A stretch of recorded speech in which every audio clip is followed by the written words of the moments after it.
আসসালামু আলাইকুম। আমাদের জমির মধ্যে ধানগুলো উঠে গেছে। তো সর্বপ্রথম আমাদের জমি যেহেতু তিনটা ছিল, আমরা দুইটা জমির কাজে সম্পূর্ণ করলাম আলহামদুলিল্লাহ। তো আরেকটা জমির কাজের জন্য আমরা চলে গেলাম মাঠে, যেহেতু ভিডিওটা আমাদের 2 দিন আগে করা ছিল। তো আপলোড না করতে পারার কারণ হলো, একটাই রিজন ছিল যে আমি ব্যস্ততার কারণে ভিডিওটা আপলোড করতে পারি নাই। তো আমাদের এদিকে মেশিন নেমে গিয়েছে, মেশিন নামার কারণে তাড়াতাড়ি করে আমাদের ধানগুলো এখন বিল থেকে উঠে যাচ্ছে উপরে। মানুষ অনেকটাই ধান শুকানোর মতো সে ব্যবস্থা এখন হয়ে যাচ্ছে মেশিনের জন্য। মানুষের জন্য অপেক্ষা করতো। আমাদের এদিকে বৃষ্টি যে পরিমাণ আবহাওয়া খারাপ হয়েছে, মানুষ কিন্তু ধানগুলো উঠাতে পারতো না। এখন পর্যন্ত যেই পরিমাণ বৃষ্টি আমাদের এদিকে চলছে, আল্লাহ তাআলা রব্বুল আলামিন যদি এই বৃষ্টিকে কমিয়ে দেয়, তাহলে মানুষ হয়তো তাদের ধানগুলোকে উঠাতে পারবে।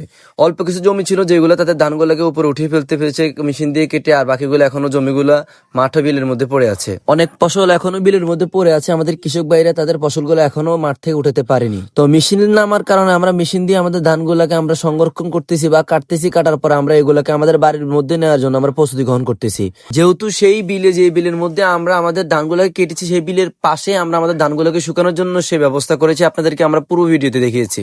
আলহামদুলিল্লাহ, যখন ওনাদের মেশিনের সেই ডোঙ্গা থেকে ধানগুলো যখন আমাদের তেরপালার মধ্যে ঢেলে দিয়েছে, তখন আমরা এক এক করে চেষ্টা করেছি বস্তাগুলো ভরার জন্য। যদিও মেশিনের মুখ থেকে বস্তাগুলো ভরা যায়, যদিও আমি দেরিতে আসছি, যার কারণে আব্বু ওইগুলো এক এক করতে পারে নাই। সেজন্য যতটুকু সম্ভব হয়েছে আব্বু এতটুকু করেছে, পরে বাকিগুলো এসে আমি বস্তার মধ্যে ঢুকাই দিয়েছি। আলহামদুলিল্লাহ, ঢুকানোর পরে আমি যখন কয়েকটা বস্তা করলাম, করার পর আব্বু আসছে, এক এক করে সবগুলোকে সম্পাদন করলাম বা শেষ করলাম। করার পরে আব্বু আসছে, আসার পর আমার একজন ফুফাতো ভাই ছিল, সেও কাজ করেছে, আব্দুর রহমান।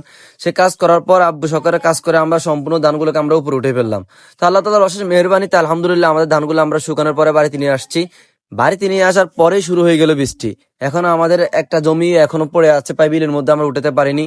আপনারা আমাদের জন্য দোয়া করবেন, আমরা যেন সুন্দরভাবে আমাদের বিল থেকে আমরা ধানগুলোকে উঠাতে পারি, এবং বৃষ্টিটা যেন অতি তাড়াতাড়ি কমে যায়, এবং কৃষক ভাইরা যেন তাদের মাঠে থাকা ফসলগুলো যেন তারা উপরে তুলতে পারে। আজকের ভিডিও পর্যন্ত আপনারা আমাদের জন্য দোয়া করবেন। আসসালামু আলাইকুম রহমতুল্লাহ।